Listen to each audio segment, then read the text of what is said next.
नमो नमः। विश्रामेण शरीरस्य मनसः शांतिरुत्तमा। शुभरात्रिर्भवेदेषा सुखदा सर्वदा तव। अर्थात विश्रांती घेतल्याने शरीराला आराम मिळतो आणि शरीर ताजेतवाने होते. शरीराला आराम मिळाला की मनही प्रफुल्लित आणि शांत होते. ही रात्र आपल्यासाठी शुभ, सुखद, शांतिपूर्ण आणि मंगलमय जावो. शरीराला विश्रांती आणि मनाला शांतता लाभण्याचा एक महत्त्वाचा मार्ग म्हणजे झोप होय. 7 ते 8 तासांची रात्रीची झोप त्यासाठी आवश्यक आहे. असे म्हणतात की झोप किंवा निद्रा ही मानवाला मिळालेली सर्वोत्तम देणगी होय. आपल्याला शांत झोप लागली की मनातील विचार आणि ताणतणाव कमी होतात. उत्तम शरीर स्वास्थ्यासाठी शरीर आणि मनाचा समतोल राखला गेला पाहिजे. तो झोपेने साधता येतो. शरीर निरोगी राहण्यासाठी योग्य विश्रांतीची गरज असते. निरोगी शरीरात निरोगी मन वास करते.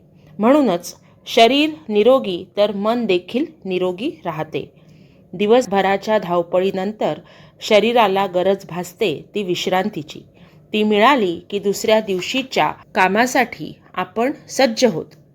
शरीराबरोबरच मनाच्या शांततेसाठी आपल्या पूर्वजांनी जो ध्यान धारणेचा मार्ग सांगितला आहे त्याचा अवलंब केला पाहिजे. रोज निदान 15 ते 20 मिनिटे ध्यान केल्याने मन स्थिर, तणावमुक्त आणि आनंदी होते. ज्याप्रमाणे यंत्राला मेंटेनन्सची गरज असते त्याचप्रमाणे शरीराला देखील असते. कारण मानवी शरीर हे चालते बोलते यंत्रच नव्हे का?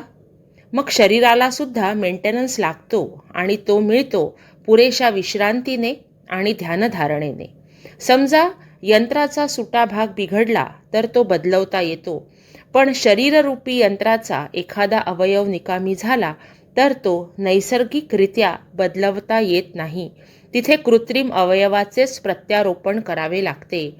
हे सर्व टाळायचे असेल तर योग्य ती विश्रांती आणि योग्य तो आहार व विहार केलाच पाहिजे.